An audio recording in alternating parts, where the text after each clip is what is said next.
வணக்கம் மக்களே, நல்லா இருக்கீங்களா? நீங்கள் எல்லோரும் நல்லா இருப்பீங்கன்னு நான் நம்புகிறேன்.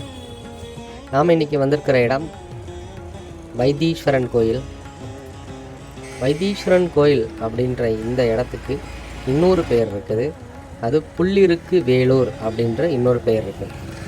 வைத்தீஸ்வரன் கோயில் எதுக்கு ஃபேமஸ் அப்படின்னு பார்த்தா நாடி ஜோசியம். இந்த ஊரில் வந்து இறங்கின உடனே நம்ம பார்த்த எல்லா இடத்துலையும் நாடி ஜோசியம் ரொம்ப ரொம்ப ஃபேமஸாக இருக்குது. நாடி ஜோசியம் அப்படின்றது என்ன அப்படின்னா, ஆண்களாக இருந்தால் வலது கட்டை விரலும், பெண்களாக இருந்தால் இடது கட்டை விரலும் வைத்து அகஸ்திய முனிவர் எழுதிய ஓலைகளை ரெஃபரன்ஸ் எடுத்து அதிலேருந்து நம்மளோட கடந்த காலத்தையும் வரக்கூடிய காலத்தையும் சொல்வதாக சொல்லப்படுது. பட் நம்பிக்கையுள்ளவங்க பார்க்குறாங்க, சில பேர் வந்து இந்த கோயிலுக்கு மட்டும் வந்து வழிபட்டு செல்கிறாங்க.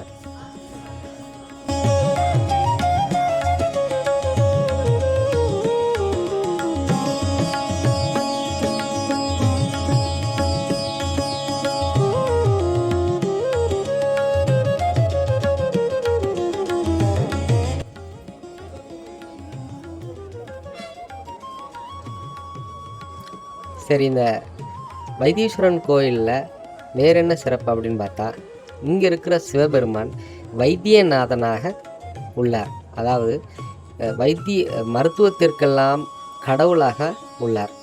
இவர் எப்படி இவர் வந்து வைத்தியநாதனாக வந்தார்னா, செவ்வாய் பகவான் தனது கொடிய நோயிலிருந்து விடுபடணும்னு சிவபெருமான் இங்கே வழிபட்டதாகவும், செவ்வாய்க்கு நோயை குணப்படுத்த சிவபெருமான் தானே மருத்துவராகி செவ்வாய் பகவானோட அந்த ரோகத்தையும் கொடிய நோயையும் குணப்படுத்தியதாகவும் இந்த ஸ்தல வரலாறு சொல்லுது. அதனால் செவ்வாய் பகவானுக்கு ஒரு தனி சன்னிதானம் உள்ளது. அதனால் நவகிரக ஸ்தலங்களில் இந்த ஸ்தலம் செவ்வாய் ஸ்தலமாக சொல்லப்படுது.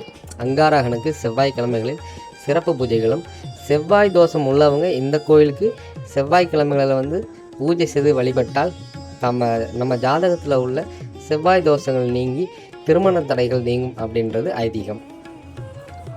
முருகப்பெருமான் சூரபத்மனை வதம் செய்து வெட்டிய போது முருகப்பெருமானுக்கே சில இடங்களில் உடம்பில் காயம் ஏற்பட்டதாகவும், அந்த காயத்தை இங்கு உள்ள சிவபெருமான் மருத்துவம் செய்து குணப்படுத்தியதாகவும் சொல்லப்படுது. ராமாயணத்தில் ஜடாயுக்கு சிவபெருமான் வைத்தியம் செய்ததாகவும் சொல்லப்படுறது. மும்மூர்த்திகளும் வழிபட்டது இந்த ஸ்தலம்.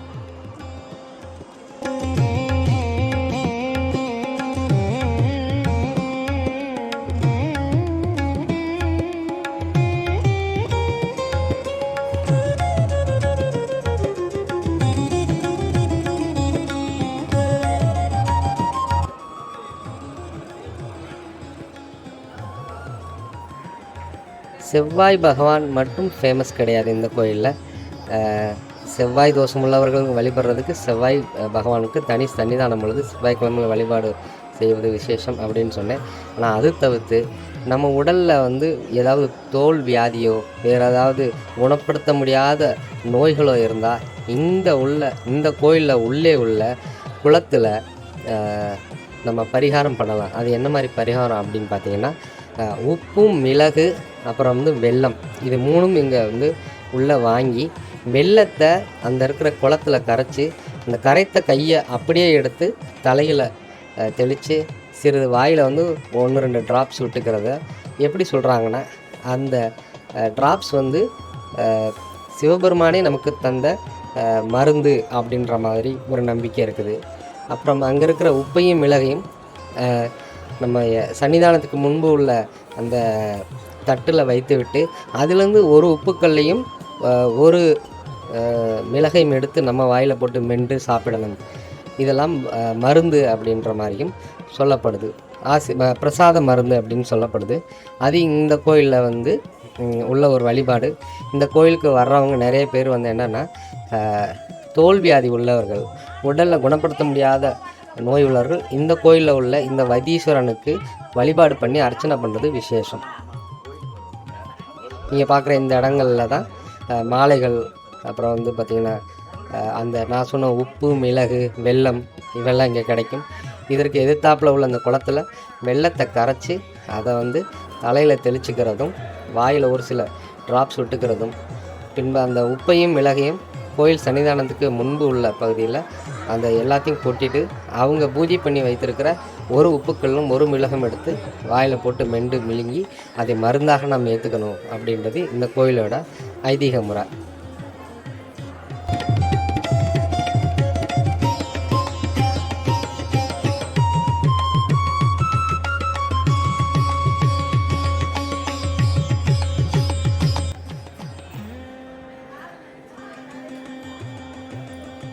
சரி, என்ன மாதிரி பிரச்சனைகளுக்கு இந்த கோயிலுக்கு வரலாம் அப்படின்னு பார்த்தோம்னா, செவ்வாய் தோஷம் நீங்கணும் அப்படின்ற மாதிரி ஏதாவது நோய்கள் இருந்தால், குறிப்பாக தோல் நோய், காய்ச்சல், இப்போ வந்து ஆப்ரேஷன் பண்ணக்கூடிய நிலையில் உள்ள நோய்களுக்கு இந்த கோயிலுக்கு வரலாம்.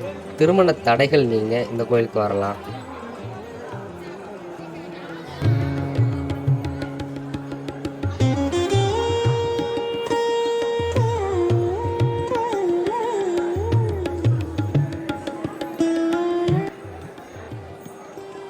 யாருக்காவது தைரியம், வீரம் இதெல்லாம் வந்து அதிகமாகணும், தைரியம் அதிகரிக்கணும், வீரம் அதிகரிக்கணும் அப்படின்றவங்க, சகோதர சகோதரிகளுக்கு இடையில் பிரச்சனை உள்ளவங்க, சொத்து தகராறு முடிவுக்கு வர வேண்டி, அப்புறம் எதிரிகளிடமிருந்து நமக்கு விடுதலை வேணும் அப்படின்றவங்க, விபத்து காயங்கள்லாம் நல்லபடியாக குணமாகணும், இரத்த சம்பந்தமான பிரச்சனைகள் இதெல்லாம் வந்து உள்ள பிரச்சனை உள்ளவர்கள் இந்த கோயிலுக்கு வந்து வழிபாடு செய்து பரிகாரம் பண்ணுறது ரொம்ப ரொம்ப விசேஷம்.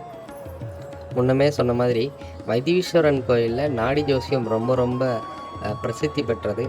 அதுக்காக இங்கே தனியாக ஒரு கட்டடத்துலேயே நாடி ஜோசியத்துக்காக ஒரு நூலகமே உள்ளது. அந்த நூலகத்தில் அகஸ்தியர் பெருமான் எழுதிய நாடி இலைகள்லாம் இருக்கிறதாகவும், அந்த இலைகளில் ஒவ்வொரு மனுஷனோட பூர்வ ஜென்ம, இந்த ஜென்ம, எதிர்கால விவரங்கள் குறிக்கப்பட்டிருக்கிறதாகவும் சொல்லப்படுது. உலகத்திலேருந்து நிறைய மக்கள் இங்கே நாடி ஜோசியம் பார்க்குறதுக்காகவே வராங்க.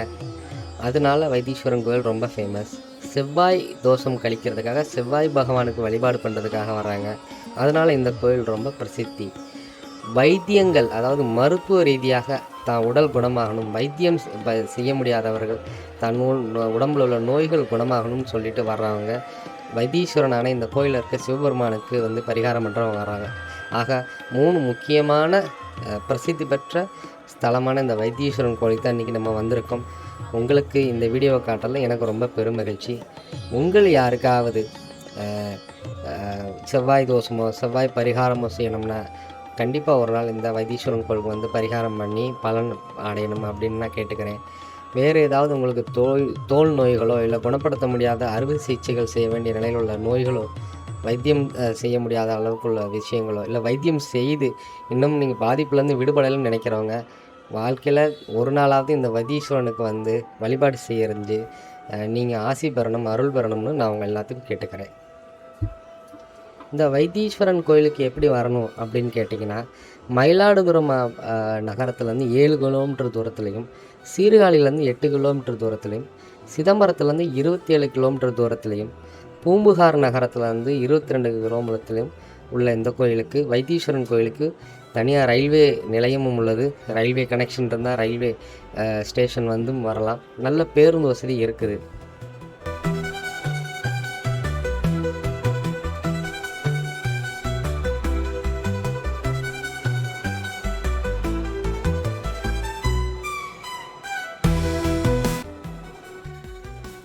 இதன் அருகில் உள்ள மற்ற நவக்கிரக தலங்கள்னு பார்த்தீங்கன்னா, திருவெண்காடு, புதன் பகவானுக்கு உகந்த திருவெண்காடு இங்கேருந்து 8 கிலோமீட்டர் தூரத்துலையும், சனி பகவானுக்கு உகந்த திருநள்ளாறு இங்கேருந்து 15 கிலோமீட்டர் தூரத்துலையும், ராகு பகவானுக்கு உகந்த திருநாகேஸ்வரம் இங்கேருந்து 10 கிலோமீட்டர் தூரத்துலையும், கேது பகவானுக்கு விசேஷமான கீழ்பெரும்பள்ளம் அப்படின்ற ஒரு இங்கேருந்து 12 கிலோமீட்டர் தூரத்துலையும் உள்ளது. ஒரே நாளில் எல்லா கிரகங்களையும் இந்த பகுதியிலேருந்து வழிபாடு செய்து போகலாம். ஓகே நண்பர்களே, இந்த கோயிலை பற்றி நம்ம பேசிக்கிட்டே இருந்தோம். ரொம்ப அற்புதமான கோயிலை பற்றி இன்றைக்கி நம்ம பார்த்தோம். நம்ம சேனலை நீங்கள் லைக் பண்ணி, ஷேர் பண்ணி, கமெண்ட் பண்ணுங்கள். அதுதான் எங்களுக்கு மேலும் மேலும் நல்ல சப்போர்ட் தரும். நன்றி, வணக்கம்.